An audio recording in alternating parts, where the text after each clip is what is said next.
Namaste, and welcome to our continuing series on the Life Divine with our beloved Ranga.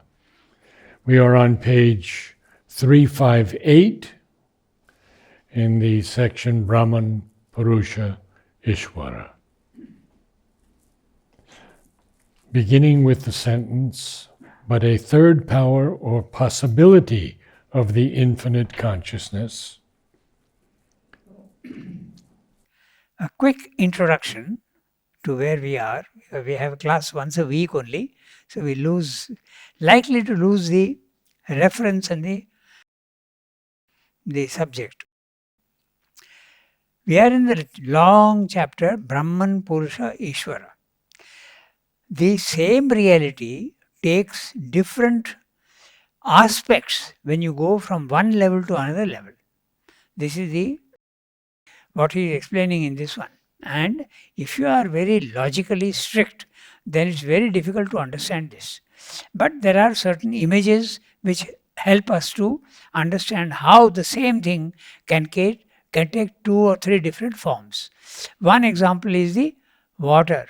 The water can be ice solid, it can be liquid water, it can be water vapor. The three seem to be so different, yet essentially they are the same. Again, we can also say that when you are born, you are a 7-pound baby. And the same mutates and becomes an adolescent when you are 18, 19, 20. You have a totally different form, different weight, different character. Then again, when you become an old man, you are with your stick all bent up, but essentially the same. So the same logic, if you extend to the spiritual field, that also, depending at which level you are, the higher you go, you start seeing things in a different way. That's what he's explaining. But if you are very, very rigid in your, and you have an idea that the reality is only one and inflexible and impossible for it to mutate, the truth is only one, if you have that idea, then you have to only give yourself, in the field of logic, you have to give yourself 3 suppositions, and then it becomes understandable how things go on changing. Even in the field of logic, you always start with a hypothesis. You take something for granted and then you build your logic on that. If you build your logic on 2 parallel lines never meet, you can develop a whole geometry and it will be logical within itself. But you can also start with the other, that they meet at every point. It's a supposition. And then you can build up another totally different type of mathematics. Exactly in the same way, here also, we have to start with 3 powers. If you grant 3 powers and take them as hypotheses, then it becomes very understandable. The first hypothesis and the second, today we are going to read the third. The first one is that this ultimate reality that we are speaking of, it is of the nature of Sat, Chit, Shakti, Ananda. But they are not 4, they are all one. Sat is substance, subtlest of substance. Chit is consciousness, and it is also, this substance is conscious of itself. Then there is the power. The consciousness also is power at the same time. And it is also Ananda, bliss. So, existence, consciousness, power and bliss. This one thing, as it keeps coming down or going up this reality, takes different forms. So this is what he's discussing. So the first power that we must accept to give it is that it can station itself on any plane it wants. Just like if I am a mason or something, I can station myself on a ladder anywhere I want to work on the wall. Second power, it can look only into itself. It can look inwards and not outwards. Contraction. Now we go to the third power. Build. If we take these 3 powers, we accept that yes, I start with this hypothesis, then it becomes understandable how the Satchidananda can become Brahman, can become Purusha, can become Ishvara. That's the whole point. In a nutshell, this is what he's saying in the chapter. So, in my understanding, it's the infinite consciousness that does this or can do this. That's right. But the infinite consciousness is also a substance.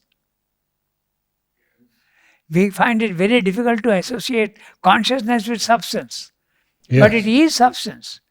It's like if you think of an industrialist in the world, he needs several things to successfully create what he wants to do. He needs a substance. A car maker needs steel. A furniture maker needs wood. That's a substance. The divine also is a creator. He is creating the world. What is the substance he needs? He needs the subtlest of substance, which is featureless, because then he can add features to it and do whatever he wants. That's why it has to be featureless. The carpenter's raw material is fixed, rigid. He's got features. So his creations are limited. The car maker also, with the steel and whatever other materials he needs, it is limited. He can't do anything he wants. The divine has got this substance with which he can do anything he wants. That's why it is infinite, eternal, and featureless. He can add features to it. Okay? So, consciousness, right. But this consciousness at the highest level is also substance. It is also power. This consciousness is power. And this power also is bliss. As it keeps coming down, we have to apply the principle of the one becoming the many. So in the physical world, substance is different, consciousness is different, power is different, and bliss is different. They become separate. But they unite and become one at the highest level. So my hypothesis would be that only Sri Aurobindo could write this. Well, Sri Aurobindo is certainly the one who has formulated these truths most clearly. But the divine is impersonal. Therefore, anybody who reaches that consciousness will be able to experience it. Whether he will be able to formulate it is another matter. In the Life Divine elsewhere, today in the morning we were having a class, and he says very clearly, everybody can have his experience. But whether they can formulate it is another matter. So, or whether they can hold it. Holding they may be able to do because it's a different power. But expressing it to others who are at the lower level in words, that is what is meant by formulation. So, Raman Maharshi was a great yogi, no doubt about it. But his education stopped formally when he was 16 years old. Ramakrishna, one of the greatest of seers and spiritual men, had no education. He could just sign his name.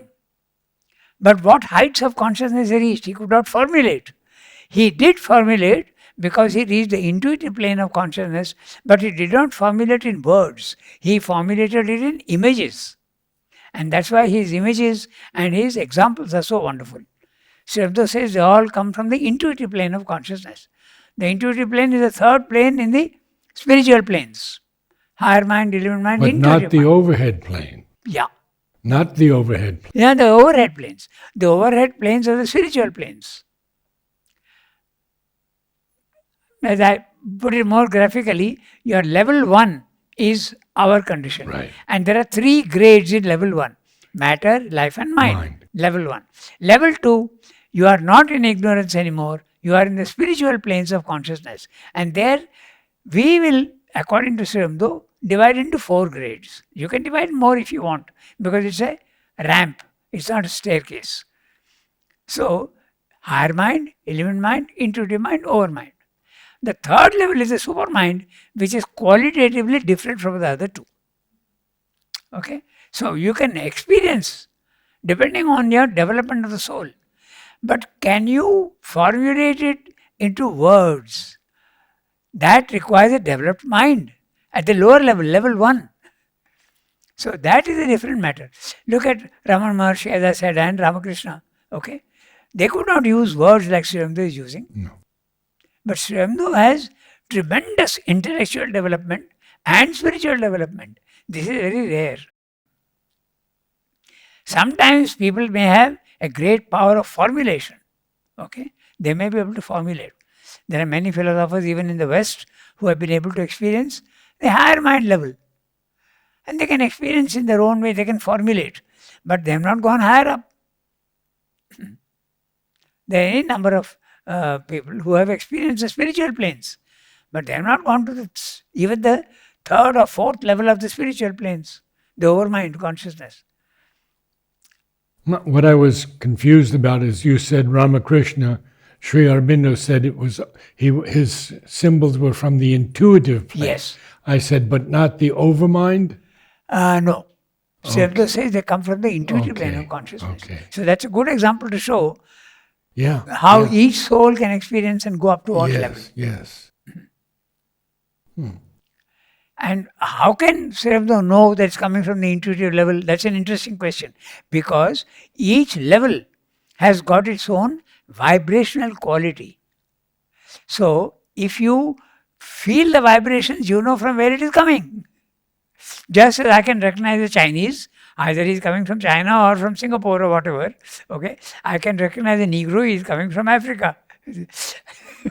Just as you can recognize the recognition, the quality of the power of recognition is through vibrations. So Sri Aurobindo can say that these are coming from this level, these are coming from that level.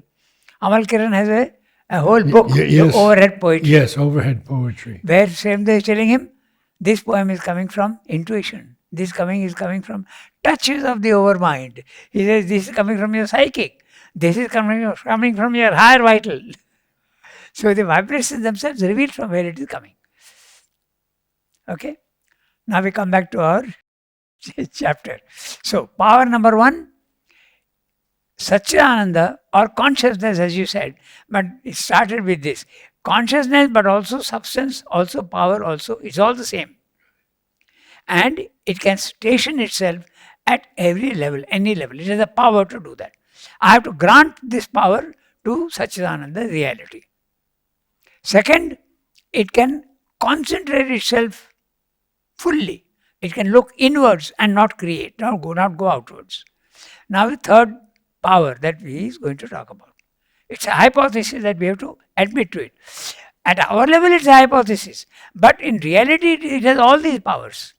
Okay? But a third power or possibility of the infinite consciousness can be admitted. Its power of self-absorption, of plunging into itself. Okay, so maybe I made a mistake. The second one is the one that can expand and create. Yeah, now it is the other way around. Okay, so one is an expansion and one is a looking inwards and contracting. Third power or possibility of the infinite consciousness can be admitted. Its power of self-absorption, of plunging into itself, into a state in which self-awareness exists, but not as knowledge and not as all knowledge. The all would then be involved in pure self-awareness, and knowledge and the inner consciousness itself would be lost in pure being. This is luminously the state which we call the superconscious in an absolute sense. Although most of what we call superconscious is in reality not that, but only a higher conscious, something that is conscious to itself and only superconscious to our limited level of awareness. This self-absorption, this trance of infinity is again no longer luminously but darkly the state which we call the inconscient. For the being of the infinite is there, though by its appearance of inconscience, it seems to us rather to be an infinite non-being, a self-oblivious, intrinsic consciousness and force are there in that apparent non-being, for by the energy of the inconscient, an ordered world is created. it is created in a trance of self-absorption. The force acting automatically with an apparent blindness as in a trance, but still with the inevitability and power of truth of the infinite. If we take a step further and admit that a special or a restricted and partial action of self absorption is possible to the infinite, an action not always of its infinity, concentrated limitlessly in itself, but confined to a special status or to an individual or cosmic self determination, we have then the explanation of the concentrated condition or status by which it becomes aware separately of one aspect of its being. There can then be a fundamental double status, such as that of the nirguna, standing back from the saguna and absorbed in its own purity and immobility, while the rest is held back behind a veil and not admitted within that special status. In the same way, we could account for the status of consciousness aware of one field of being or one movement of it, while the awareness of all the rest would be held behind and veiled or, as it were, cut off by waking trance of dynamic concentration from the specialized or limited awareness occupied only with its own field or movement. The totality of the infinite consciousness would be there, not abolished, recoverable, but not evidently active. Active only by implication, by inherence, or by the instrumentality of the limited awareness, not in its own manifest power and presence. It will be evident that all these three powers can be accepted as possible to the dynamics of the infinite consciousness, and it is by considering the many ways in which they can work that we may get a clue to the operations of Maya. Big paragraph and lot of things which we have to. The language is, we have to understand Srinath's language, then it becomes very clear how he uses words. Let me do one thing. I'll just refer to the earlier paragraph to see what exactly he has said. It's confusing to me because he begins by saying a second possibility of the infinite consciousness that must be admitted is its power of self-limitation. That's going in. That's part two. Self-limitation. So, you have read only one sentence, you have to read the whole para. Good, okay. So, I'm reading the previous para, what he's saying, okay? So, just 1 second. The second hypothesis that we must admit in order to understand the operations of Maya. Remember, again, we must not get lost with words. What is Maya? The power of the divine to create forms. The infinite can be converted into forms, finite forms. The formless can become forms. That is Maya. So, how does it have that? So, we have to grant three characteristics to it, or three powers. So, the second hypothesis that we must admit in order to understand the operations of Maya is that of self-limitation. Surely, this must be one of the powers of the infinite absolute. Thus, each limited form would be aware of itself without losing the awareness of the whole. Each individual form would be aware of its own individuality and self-nature, yet be conscious of the whole. This is a cosmic consciousness. Yes. When you are in the cosmic consciousness, you are aware of yourself, but you are also aware of everybody else. Okay? So, much like a leaf on the tree has its own existence, its own form and function, yet would be wholly dependent on the tree for its nourishment and sustenance through sap from root and air and from the environment. So, It would be as though each leaf would know that I depend on the air, I depend on my roots, I depend on the sap which is being supplied to me. So it would be like that. We are not aware of that. But we are really like that. It's matter that is supporting us. Food. Food is matter. If we don't have food, our body won't remain. So, but we are not conscious of it. We don't think of it that way. The prana, universal prana, is activating your vital.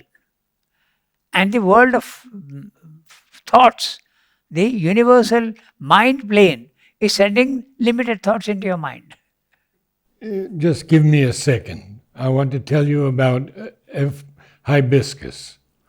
It's the hibiscus of Oroville, beauty of supramental love. When I first came, it was dying.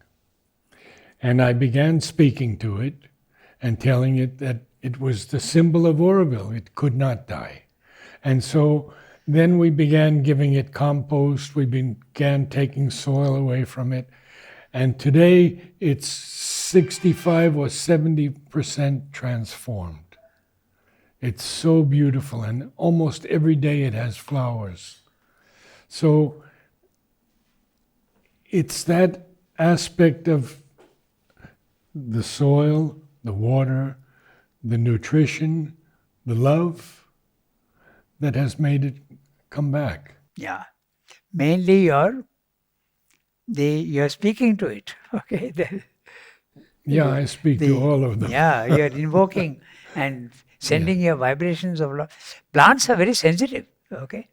We know that very well now because experiments have been made. Yes. And from Bose, Yeah. and then from these people in America. Yes. Yes. Even in Annamalai University, which is about 50 miles from here, they made these experiments, violin music to a paddy field of 2 acres of paddy.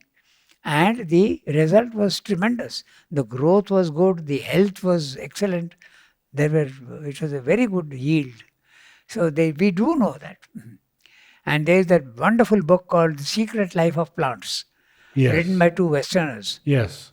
And there they speak of Subhash Chandra Bose also, and how he could. Yeah.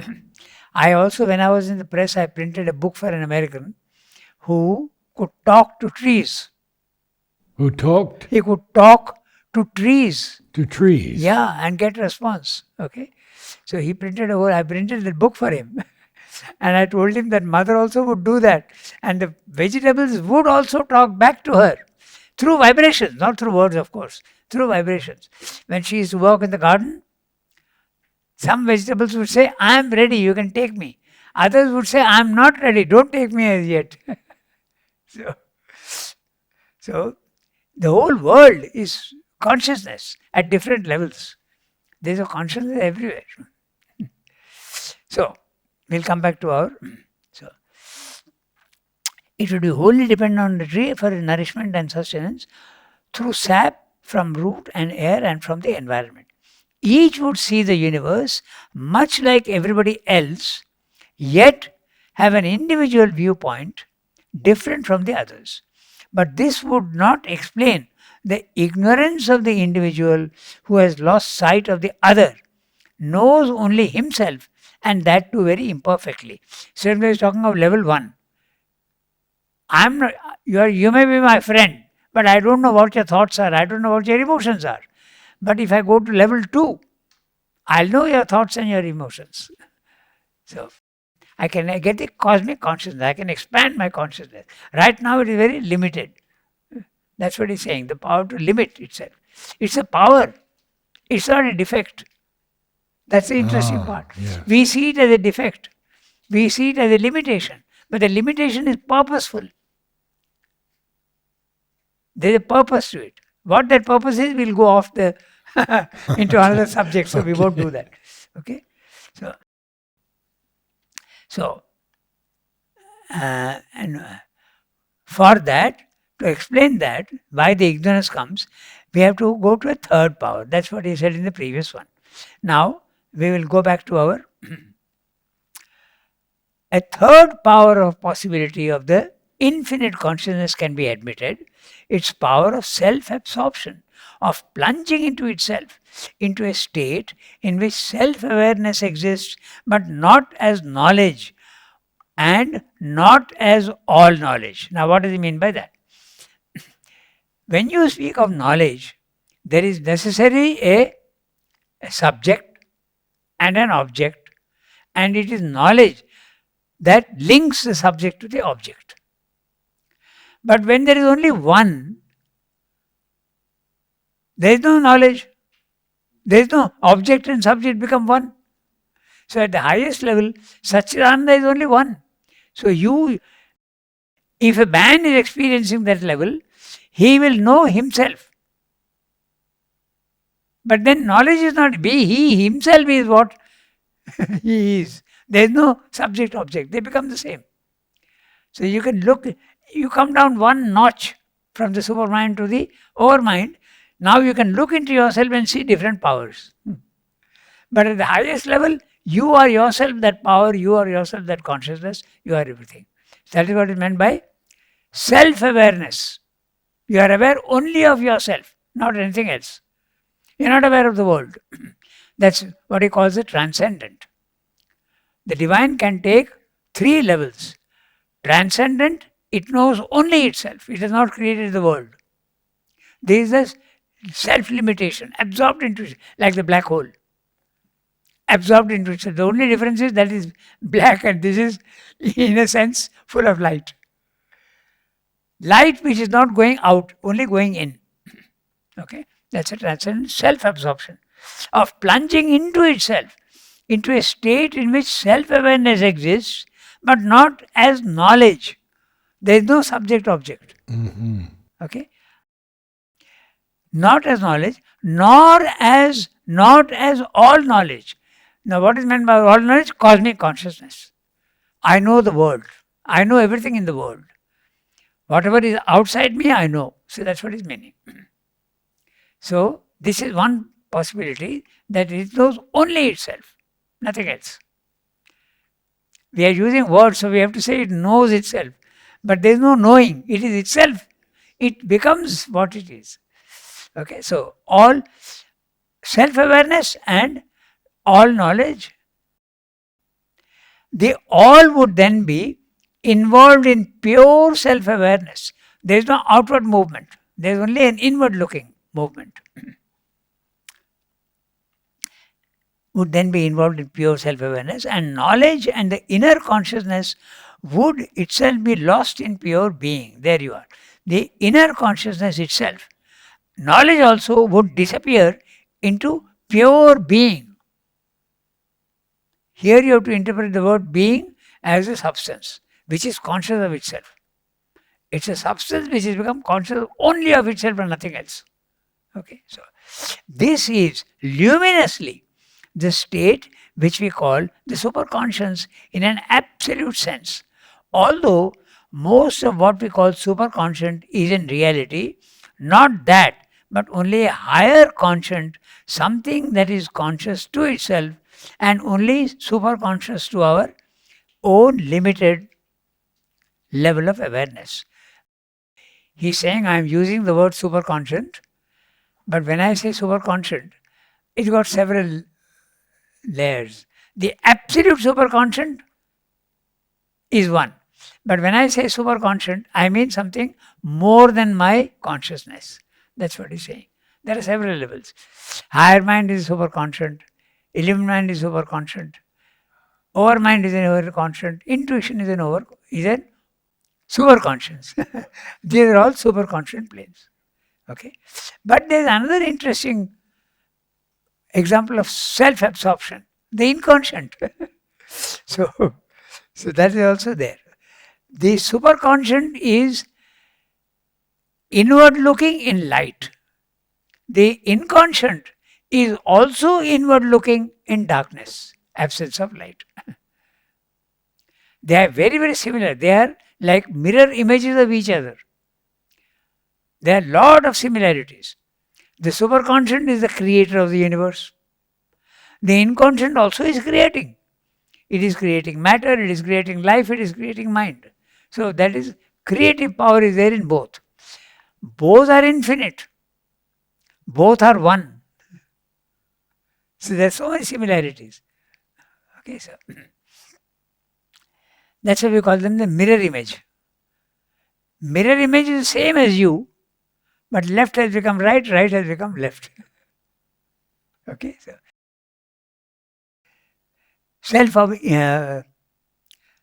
this self-absorption, this trance of infinity is again no longer luminously but darkly the state which we call the inconscient. For the being of the infinite is there, though by its appearance of inconscience, it seems to us rather to be an infinite non-being. So, again we have to be very careful with words. There is a being which you can say is in light, and there is a non-being. I have to use a different word, which is dark. There also there is no features, and here also there are no features. Both have the power to create features. But Sri Aurobindo does say, it seems to us. That's right. Because it's a concentrated condition of consciousness and power and substance, everything. That's why it seems. Okay. Apparent non-being. Okay. Seems to us rather to be an infinite. This self-oblivious intrinsic consciousness and force are there in that apparent non-being. For by the energy of the inconscient, an ordered world is created. So the inconscient is also creating an ordered world. There is order in the world. It is created in a trance of self-absorption. The force acting automatically with an apparent blindness as in a trance, but still with the inevitability and power of truth of the infinite. This, it can be explained very easily, but we'll have a look at it a little in detail. So, it is created. What is created? Ordered world is created from inconscient. It is created in a trance of self-absorption. Self-absorption, I'll use the word concentration. When you concentrate, obviously you develop powers which you didn't have earlier. When I am concentrating on those texts, really concentrating, I can understand what he's saying. But if I am diffused, if my brain is thinking of other things and I'm not concentrating here, I won't understand. So concentration, self-awareness is a power. So this is a power used in yoga also. You concentrate. It develops heat, and heat also purifies. And when it is purified, you know the reality. So this is what Swami is describing. Energy of the inconscient, an ordered world is created. It is created in a trance of self-absorption, the force acting automatically with an apparent blindness as in a trance. So what is meant by this? Inconscient is producing life. Srila used the word ordered. There is order in life. Okay, it produces many different types of plants. It produces different types of animals, flora and fauna. It produces, but there is great harmony. There is no disorder. There is no chaos, apparent chaos. It is not there. It is there, very ordered, and they seem to be acting with great purpose. That's an interesting part. Just a few examples. The tree is always growing upwards. Why? Because it needs light. So it goes upwards. We may think, why does the plant not grow downwards? So if you make an experiment and you take a potted plant, turn it upside down, that plant will not start growing downwards. It will turn and go up. So there seems to be a consciousness in it. Okay? That's what Shandra is pointing out. Okay? So another very interesting, so what he's saying, apparent blindness as in a trance, but still with the inevitability and power of the truth of the infinite. It knows what it's doing, but it seems to be inconscient. In nature, everything you can see has a power and an intention and a motive but it is being done mechanically. Everywhere you can see, take a creeper. It is going up, it has to climb. A creeper has to climb. So how does it do that? It sends out tendrils. And if you do time-lapse photography, you will see that it is searching for a support. You don't see that because it's very slow. But the moment it gets a hook, it hooks onto something, its speed increases in growth and it ties itself up and keeps on growing like that. I have another interesting thing to share with you. You have that creeper and you put a stick in the ground and it starts to turn around. That's right. You remove that stick and put it in another place and the plant will turn around and go to that stick. Really? Oh, every time. Because it's going to, Every time. It's looking for support. Yeah. That's right. Or take the animals, okay? Before the eggs are coming, the birds start building a nest. Do they have a mental knowledge? No, they have a intrinsic knowledge. There is a super mind guiding it, but apparently it is doing it mechanically. So that's what Swami is pointing out. Look at the spider. So intelligently it seems it has to eat insects, so it builds a web to catch the insects. And the web is so beautiful by itself, so symmetric, so wonderful. So there is an intention in everything that you do. I'll give you a very interesting example of a tree which was there when I was in the press. Okay, there was a time when there was a drought in Pondicherry. So we had to build a big tank, underground tank for holding water, and we made a bore well, and we got very good.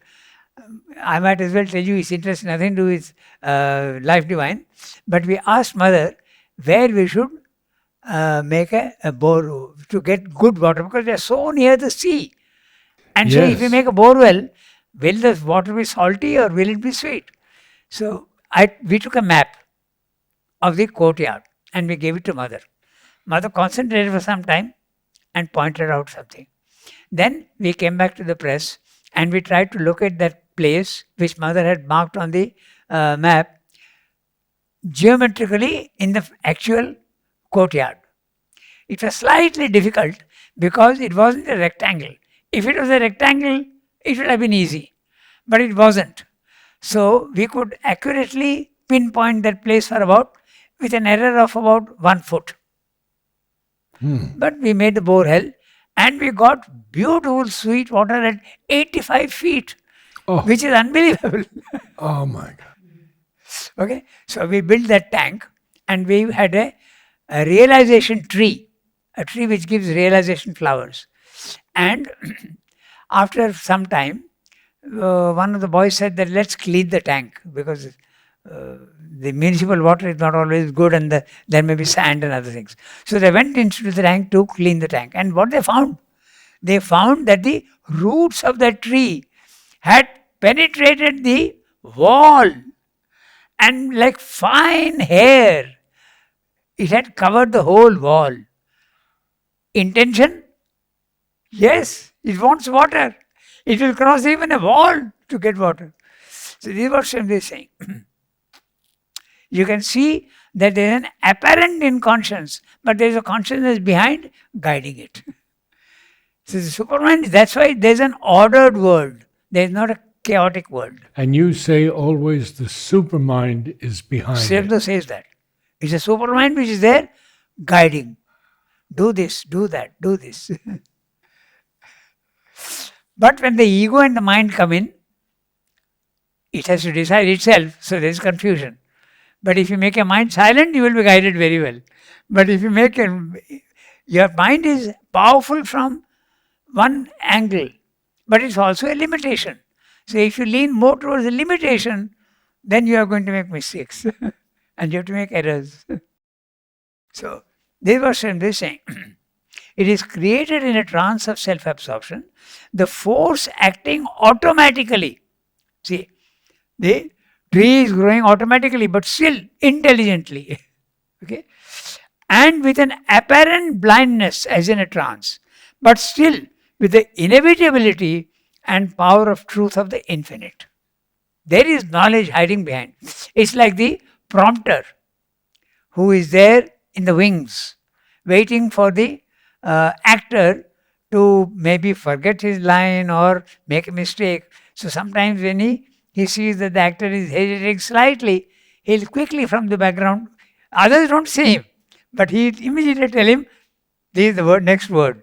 So the supervisor is a prompter behind the drama in the physical world. So that's what Swami is saying here. Okay. If we take a step further and admit that a special or a restricted and partial action of self-absorption is possible to the infinite, an action not always of its infinity, concentrated limitlessly in itself, but confined to a special status or to an individual or cosmic self-determination, we have then the explanation of the concentrated condition or status by which it becomes aware separately of one aspect of its being. There can then be a fundamental double status, such as that of the nirguna standing back from the saguna and absorbed in its own purity and immobility, while the rest is held back behind a veil and not admitted within that special status. So Sridhar is saying we are discussing the power of self-absorption. So there is power of self-absorption at the highest level in light. There is power of self-absorption in darkness at the lowest level. And both are creative.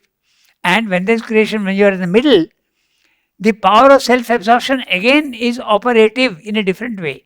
That's what he's saying. He's using the words, if we take a step further.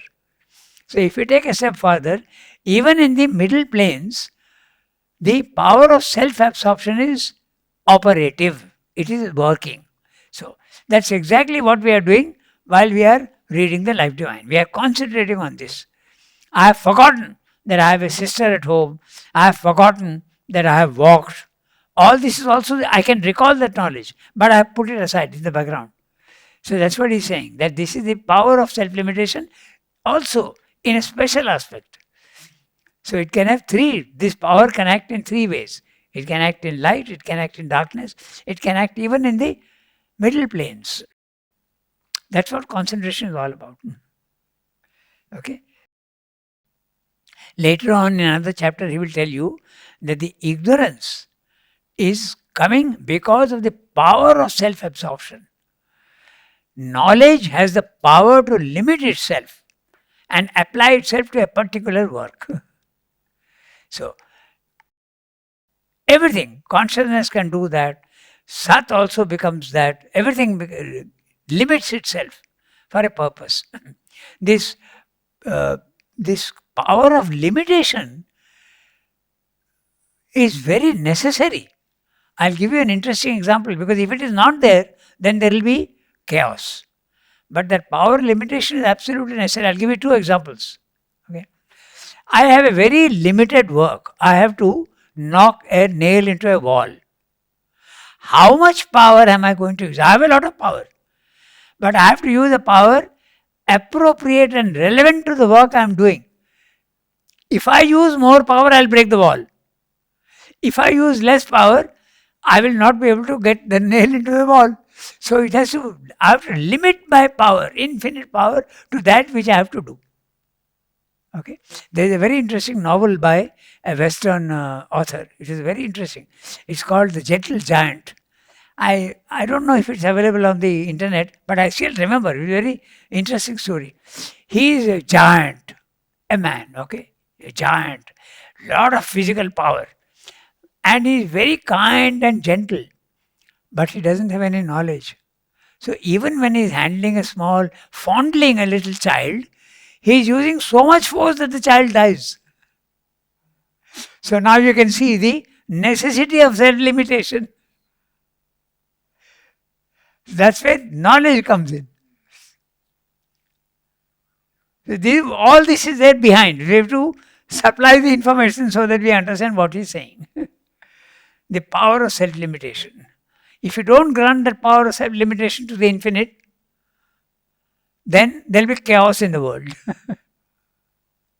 The wall will break, the baby will die. Okay? So that's what he's saying. We have then the explanation of the concentrated condition or status by which it becomes aware separately of one aspect of its being. So then he's saying that the nirguna and the saguna are exactly that. The saguna is the one when you are aware of all your own features. Saguna, the personal aspect of the divine. But he can also become the impersonal aspect of the divine, nirguna, without any qualities. That's a nirvana experience. You go to a consciousness where everything seems to be a blank, a oneness, a blank. Okay? That's one aspect, the impersonal aspect of the divine. But the personal aspect of the divine is opposite. The divine is coming to you in a form. What form? The form in which you are calling him. So if you are calling Christ, he will come to you as Christ. If you are calling him, if you are a Buddhist, naturally you will think him to be the Buddha. Or if we are calling, we'll all call Mother or Sri Aurobindo. A Shaivite will call Shiva. A Vaishnavite will call Vishnu. So the divine will appear in the form that you want to see him. Because you are creating and going towards that aspect. That's a form. So saguna, nirguna. Okay. Standing back from the saguna and nirguna. And these are actually the same. We can also give the example of saguna and nirguna, features and featurelessness, with the example of the grain of salt. They are very useful. We can understand exactly. The grain of salt has got features. It has got saltiness, fine. But it's also got weight, it has got color, it has got shape and form. It is featured. It is very, very limited form. Throw that into water. The form has disappeared, but the salt has not. The essence of its saltiness is there, but it is there everywhere. The impersonal, the nirguna. Okay? So that's what he's saying. It has the power to do this. It can power to concentrate itself, take a form. It can go outside and not take a form. There can then be a fundamental double status such as that of the nirguna standing back from the saguna and absorbed in its own purity and immobility, while the rest is held back behind a veil and not admitted within that special status. In the same way, we could account for the status of consciousness aware of one field of being or one movement of it, while the awareness of all the rest would be held behind and veiled, or as it were, cut off by waking trance of dynamic concentration from the specialized or limited awareness occupied only with its own field or movement. In another place, he has given the example of someone who is concentrating on only one thing. A mechanic, for instance, has to repair a motorcycle. So he is concentrating only on that. He has got so many other knowledge. He knows how old he is. He knows he has a house in Kurchikupam. He knows he has a mother and father, where they work. All this knowledge is there. But when he is concentrating here, all that is put into the background. It's not there active in his mind. That is ignorance. That is what he's saying. The power to limit itself. There is only one difference between the spiritual ignorance and the example that we are giving. The example that we are giving, very easily I can recover the knowledge that I am putting in the back. Yes, I have a father, I have a mother, I have a house. Very easily I can. But in the spiritual levels of consciousness, you have to make a huge effort to recover what you have put behind. That's yoga. And what have you put behind? You are the divine. You are Sat Chit Shakti Ananda. But you have put that into the background and forgotten about it. You have to recover that with great effort. And when you descend into the human form, is it still there in the background? Absolutely. Yeah. Absolutely. And one can recover one's past lives. Yes. So to recover that, it requires a great effort. The totality of the infinite consciousness would be there, not abolished, recoverable, but not evidently active. Active only by implication, by inherence or by the instrumentality of the limited awareness, not by its own manifest power and presence. So it is hiding itself behind, like the prompter. Okay, so that's what he's saying. It is not abolished, it is recoverable. That's yoga.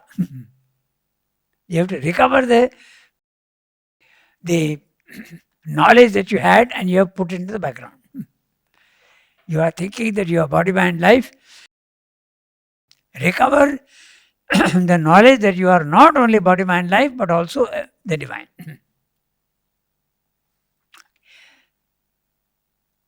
It will be evident that all these three powers can be accepted as possible to the dynamics of the infinite consciousness, and it is by considering the many ways in which they can work that we may get a clue to the operations of Maya. So we will understand how Maya works if we accept these three powers. The power to take any station, the power to expand itself, and the power to contract itself. So next time we have to read, this throws light. We have a question. Yeah. When you said the powers of mind are different from powers of supermind. Pardon? Repeat. Powers of mind. Power of mind. Mind. Yes. Okay. Or power of higher minds. When one has attained higher mind or intuitive or illumined mind, I thought that the mind would have been developed already, automatically. But then you were talking about the development of mind is not there, although they have experienced or they have an intuitive mind or illumined mind. No. The physical mind. Your brain. Your training of the brain. Doesn't that Oh, wait. There's a little confusion in your mind. There is, take a ladder. Rung 1, rung 2, rung 3, rung 4. Now, if you are the consciousness, you can put yourself on rung 1. These rungs exist already, these levels. You are taking your consciousness to that level. Then that power which is available at that level is available to you. and the lower levels will not The power is there, you have forgotten about it. But if you can develop that, okay, then that also will be. There are two types of souls. That is also interesting. Ramakrishna has referred to that. There is one type of soul which has the power to station itself at one level. A yogi normally stations himself at one level, higher mind level. Okay, he is not in ignorance anymore. Okay, but there are other souls which can go up and down and station themselves at any level of consciousness. In India, normally you don't care for the lower, so you close your eyes and go into trance. The physical consciousness is not operating, so you station yourself above. Okay, but you have the power to station yourself on all the planes at the same time. You can develop that. That's called a waking samadhi. Mother and children are obviously in waking samadhi all the time. That's one of the first questions that mother asked Srimanda when she came here first time. She came from the West. She had not much idea of yoga. She was experiencing, but the formulation of yoga she was not very clear about. She asked, is it absolutely essential for a spiritual consciousness to have samadhi? And samadhi means trance, loss of waking consciousness. Srimanta said, no, not at all necessary. You can have both. You can have this and you can have that. So, when we say power of the formulation of mind, you are capable of being here and being there also. A yogi, once he reaches a level of consciousness where he is seeing the all, he will not be able to lapse into that other where he has forgotten this one. He will not be able to do that. But there are others who can, it's available, they can do this without forgetting the higher. When you have a spiritual experience, your consciousness has gone up to higher rungs. But it's only an experience, and then you come down. And then you are back to where you were before, but you have the memory of what you had experienced. But it's not living anymore to you. Now we can stop. Good. Thank you, Ranga. Namaste all.